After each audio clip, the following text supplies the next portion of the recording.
ഇലക്ഷൻ്റെ അവസാന ഘട്ടം വോട്ടെടുപ്പും ഇന്നലെ പൂർത്തിയായി.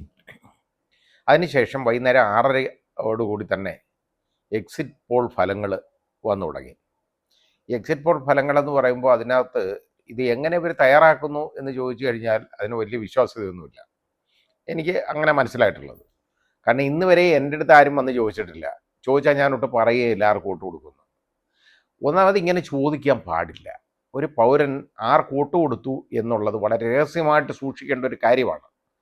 അത് അയാളോട് ചോദിച്ചു മനസ്സിലാക്കുക എന്ന് പറയുന്നത് വളരെ വലിയ തെറ്റാണ്. അത് ഏത് മാധ്യമങ്ങളായാലും ഞാൻ അതേ പറയുള്ളൂ. അല്ലെങ്കിൽ ആർക്ക് വോട്ട് ചെയ്യാൻ പോകുന്നു എന്ന് ചോദിക്കുന്നതും അതിലും വലിയ തെറ്റാണ്. അപ്പോൾ ഇത് ഇങ്ങനെ ആരെടുത്താണ് ചോദിക്കുന്നത്? ഇത് വിവരമുള്ള ആരും ഇതിന് മറുപടി പറയും എന്ന് ഞാൻ വിശ്വസിക്കുന്നില്ല. കാരണം ഇത് ഈ ഇലക്ഷൻ ഒരാൾ വന്ന് അങ്ങ് ചോദിക്കുക, വന്ന് നിങ്ങൾ ആർക്കാണ് വോട്ട് കൊടുത്തേ, അത് ഞാൻ ഇന്നാർക്കാണ് എന്ന് തലയിൽ കോമൺ സെൻസ് ഉള്ള ആരും അത് പറയുമെന്ന് ഞാൻ വിശ്വസിക്കുന്നില്ല. കാരണം അത് നമ്മുടെ RP ആക്ടിനും അതുപോലെ നമ്മുടെ എല്ലാ നിയമങ്ങൾക്കും എതിരാണ്. കാരണം ഇത് വളരെ പരമരഹസ്യമായിട്ട് കാത്തു സൂക്ഷിക്കേണ്ട ഒന്നാണ്. ഒരു പൗരൻ്റെ മനസ്സെന്ന് പറയുന്നത് ഇലക്ഷനിലേക്കുള്ളത് കാത്തു സൂക്ഷിക്കേണ്ട ഒന്ന് തന്നെയാണ്. അതിന് പകരം ഇത് ഈ രീതിയിലേക്ക് ഇപ്പോൾ അതപ്പതിച്ചുകൊണ്ടിരിക്കുകയാണ്. കാരണം ചോദിച്ചു മനസ്സിലാക്കിയതിന് ശേഷം അത് പറയുക, അതിങ്ങനെയാണ്, ഇന്നാർക്ക് ഇന്ന വോട്ട് കിട്ടും, അത് മറ്റത് കിട്ടും, ഇത് കിട്ടും എന്നൊക്കെ പറയുക. അത് ഒരിക്കലും ശരിയാണെന്ന് എനിക്ക് തോന്നുന്നില്ല, നല്ലൊരു കാര്യമായിട്ട് എനിക്ക് തോന്നുന്നില്ല. പിന്നെ ഇതിൻ്റെ വിശ്വാസ്യത, ഇത് ഞാൻ പറയുന്നത് കാരണം ആരെങ്കിലും ചെന്ന് ചോദിച്ചു കഴിഞ്ഞാൽ നേര് പറയുമോ? ഒന്നാമത് ഒരാളുടെ അടുത്ത് ചോദിച്ചു കഴിഞ്ഞാൽ അല്പമെങ്കിലും ബോധമുള്ളവരാണെങ്കിൽ അയാൾ നേരും പറയത്തില്ല, ഇതിന് ഒരിക്കലും പറയുകയില്ല. പിന്നെ ഇത് എങ്ങനെ കണ്ടുപിടിക്കുമെന്ന് ചോദിച്ചു കഴിഞ്ഞാൽ അത് നടന്നിട്ട് ഓരോ ഭാഗത്തെ അവർ അസസ് ചെയ്യും. അസസ് ചെയ്യുക എന്ന് പറഞ്ഞു കഴിഞ്ഞാൽ അവിടുത്തെ പ്രചരണം എങ്ങനെ ഇരിക്കുന്നു, ആളുകൾക്ക് അതിലുള്ള താല്പര്യം എങ്ങനെ ഇരിക്കുന്നു എന്നൊക്കെ ഉള്ള രീതിയിൽ ഉള്ള ഒരു അതിനെ സംബന്ധിച്ചൊരു പഠനം നടത്തും. ആ പഠനത്തിൻ്റെ ഫലമായിട്ട് മാത്രമാണ് ഈ എക്സിറ്റ് പോൾ. അല്ലാതെ ഇതൊന്നും ആളുകളൊന്നും, അതായത് നമ്മുടെ പൗരന്മാരൊന്നും ചോദിച്ചോ പറഞ്ഞോ, അവരുടെ അടുത്ത് ചോദിച്ചിട്ടോ പറഞ്ഞിട്ടോ അവരാർക്ക് വോട്ട് ചെയ്യുന്നെന്നോ ചെയ്യാൻ പോകുന്നെന്നോ അല്ലെങ്കിൽ ചെയ്തെന്നോ ഒന്നും ചോദിച്ചു മനസ്സിലാക്കിയിട്ടുള്ളതല്ല. അതുകൊണ്ട് ഞാൻ പറയുന്നത് ഇതൊരു പൊതുവായ അസസ്മെൻറ്റ്, മാധ്യമങ്ങളിൽ നിന്നും എല്ലാം കിട്ടുന്ന പൊതുവായ അസസ്മെൻറ്റ്, പ്രചാരണ പരിപാടികളുടെ ആ ഊർജം, അതുപോലെ അതിനകത്ത് പങ്കെടുത്തിരിക്കുന്ന ആളുകൾ, അതോ ഇമ്പോർട്ട് ചെയ്ത് ലോറിക്കകത്ത് കയറ്റിക്കൊണ്ട് വന്നേക്കുന്നതാണോ, ഇതൊക്കെ ഒന്ന് നോക്കി പഠിച്ചതിന് ശേഷം ചെയ്യുന്ന ഒരു അവലോകനം എന്നുള്ളതല്ലാതെ ഇതിന് യാതൊരു വിശ്വാസ്യതയില്ല ഈ കാര്യത്തിൽ. ഇത് 2004 പ്രവചനം നമ്മൾ കണ്ടതാണ്. ആ പ്രവചനവും എല്ലാ മാധ്യമങ്ങളും പ്രവചിച്ചതും അന്നത്തെ ഇലക്ഷൻ്റെ റിസൾട്ടുമായിട്ട് എന്തെങ്കിലും ബന്ധമുണ്ടായിരുന്നു? പുലബന്ധം പോലും ഇല്ലായിരുന്നു എന്നുള്ളതാണ്. ആരും പ്രതീക്ഷിക്കാത്ത ഒരു റിസൾട്ടായിരുന്നു അന്നുണ്ടായിരുന്നത്.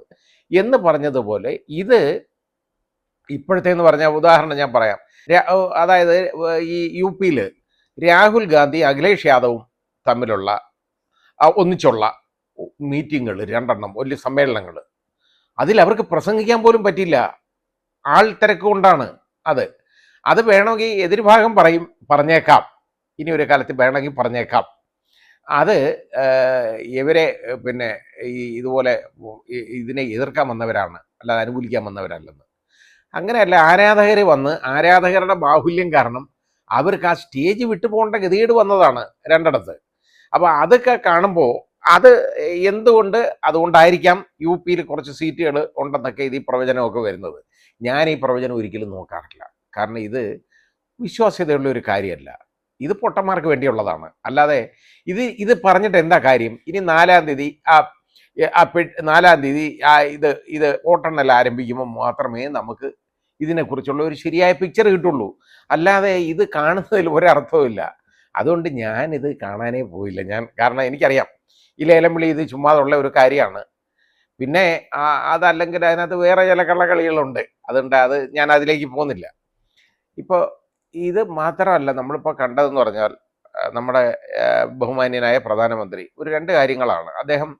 അദ്ദേഹത്തിൻ്റെ വാരണാസിയിലെ പരസ്യ പ്രചാരണം അവസാനിച്ച ഉടനെ നേരെ വന്നിട്ട് വിവേകാനന്ദ പാറയിൽ വന്ന് ഇരുന്ന് ധ്യാനം ഇരിക്കുകയാണ്.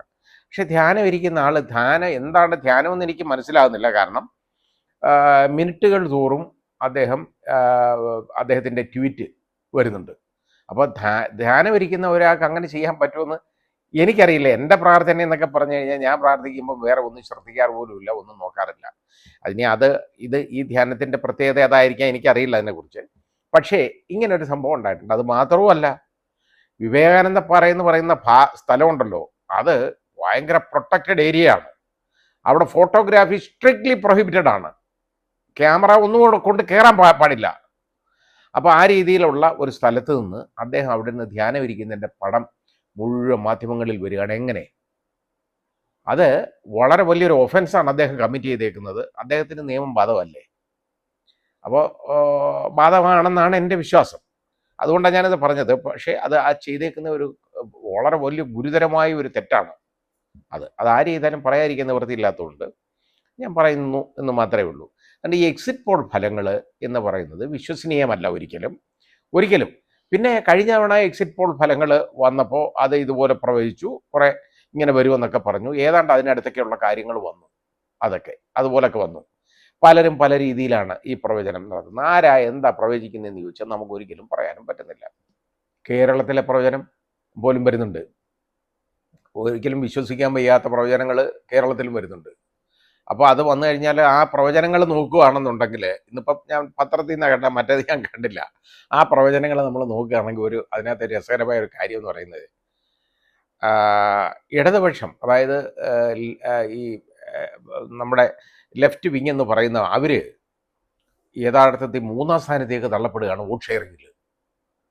അതൊരിക്കലും കേരളത്തിൽ നടക്കുമെന്ന് ഞാൻ വിശ്വസിക്കുന്നില്ല. ചിലപ്പോൾ 1-2 സ്ഥലങ്ങളിലോ എങ്ങാണം അവർ 3-ാം സ്ഥാനത്ത് ചിലപ്പോൾ ആയിപ്പോയെന്നിരിക്കാം. ബാക്കിയുള്ള സ്ഥലത്തൊക്കെ 2-ാം സ്ഥാനത്തിൽ കുറഞ്ഞ് അവർ പുറകോട്ട് പോകുമെന്ന് ഞാൻ ഒരിക്കലും വിശ്വസിക്കുന്നില്ല.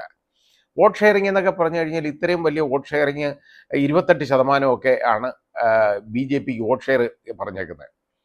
ഇനി ആ 28% എന്ന് പറയുമ്പോൾ വേറെ കാര്യമുള്ളത്, ഈ വോട്ട് ചെയ്യാൻ പോയേക്കുന്നവരുടെ 28% ആയിരിക്കും. എന്നാലും അത് വിശ്വസനീയമല്ല ഒരിക്കലും. അവർക്ക് 1-2 സീറ്റൊക്കെ ചിലപ്പോൾ കിട്ടിയേക്കും, അതില്ലെന്നൊന്നും ഞാൻ പറയുന്നില്ല. ഈ പ്രവചിച്ചേക്കുന്ന പോലെ 3 സീറ്റൊന്നും BJPക്ക് കിട്ടുമെന്ന് ഞാൻ വിശ്വസിക്കുന്നില്ല കേരളത്തിൽ. പക്ഷേ ചിലപ്പോൾ 1-2 ഒരു സ്ഥലത്തെങ്കിലും ജയിക്കാൻ സാധ്യതയുണ്ട് എന്ന് എനിക്ക് തോന്നുന്നു. അത്രയും ഞാനത് കണക്കാക്കുന്നുള്ളൂ. അല്ലാതെ ബാക്കിയൊന്നും എനിക്ക് അതിനകത്ത്, അല്ല മാക്സിമം 2, അതിൽ കൂടുതലൊന്നും ഒരു കാരണവശാലും വരും എന്ന് ഞാൻ വിശ്വസിക്കുന്നില്ല. പിന്നെ ലെഫ്റ്റ് ഇത് വിങ്ങിൻ്റെ അവർക്ക് പോലും വിശ്വാസമില്ല അവർക്ക് 5-6 സീറ്റ് കിട്ടുമെന്ന്. അവർക്കും വിശ്വാസമില്ല. പിന്നെ അതൊരു പ്രത്യേകതയുള്ളൊരു കാര്യമല്ല. ഇവിടെ ഇപ്പോൾ ഇടതുപക്ഷത്തിന് കിട്ടിയാലും വലതുപക്ഷത്തിന് കിട്ടിയാലും ശരി, അതെല്ലാം പോകുന്നത് ഇന്ത്യ മുന്നണിയിലേക്കാണ്. അപ്പോൾ അത് ഇന്ത്യ മുന്നണിയുടെ നേട്ടമായിട്ടേ വരുള്ളൂ. അതുകൊണ്ട് ഇതിനൊരു ഇമ്പോർട്ടൻസേ ഇല്ല ആ കാര്യത്തിൽ. ഇപ്പോൾ അതായത് ഇവിടെ ഇത് വലതുപക്ഷത്തിന് എത്ര കിട്ടുന്നു, അതായത് പ്രതിപക്ഷത്തിന് ഇവിടെ എത്ര കിട്ടുന്നു, ഭരണപക്ഷത്തിന് എത്ര കിട്ടുന്നു എന്നുള്ളത് ഒട്ടും ഇമ്പോർട്ടൻസ് ഉള്ളൊരു കാര്യമല്ല. BJPക്ക് എത്ര കിട്ടുന്നു എന്നുള്ളത് മാത്രമേ ഉള്ളൂ പ്രശ്നം വരുന്നത് കേരളത്തിലെ സംബന്ധിച്ചിടത്തോളം. അല്ലാതെ ഇവർ മറ്റവരെ ആര് ജയിച്ചാലും പോയി കൈവെക്കുന്നത് അവിടെ ഈ ഇന്ത്യ സഖ്യത്തിന് വേണ്ടിയാണ്. അതുകൊണ്ട് അതിന് യാതൊരു പ്രത്യേകതയില്ല.